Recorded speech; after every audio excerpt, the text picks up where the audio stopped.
Andito po ako sa Lubang Occidental Mindoro. Yun yung Lubang. Dito ho tumira si Onoda.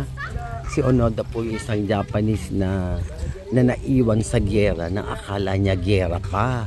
Kaya dito sa tumira dito sa lugar na ito. Ayan oo. Kaya sa gabi lumalabas pala siya para manguha ng mga magnakaw ng mga pagkain. Pero ang akala niya giyera pa. Kaya yung pag may nakita sa tao, binabaril niya.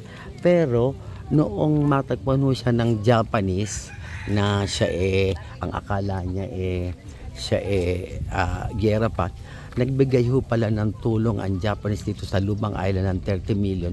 Pero hindi ho natanggap ng gobyerno ng baryo dito ho.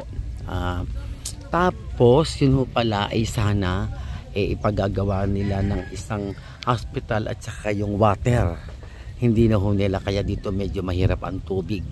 Ang tubig ho nanggagaling sa bundok na yan. Tapos ay yung yan siya nagsusupply sa umaga mga barangay, ito ng mga bahay dito. Ako ho naman ho nagluto, tumulong ako magluto. Gusto ko munang mamasyal na mag-isa dito sa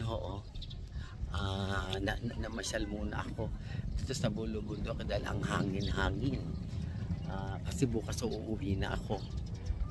Papunta ako ng Maynila para 5 araw ako nagbakasyon dito sa Lubang Island, sa bahay po ni Pugong Biyahero. Kilala niyo naman yung isa sa mga top notch na vloggers na may 981 million na views and likes.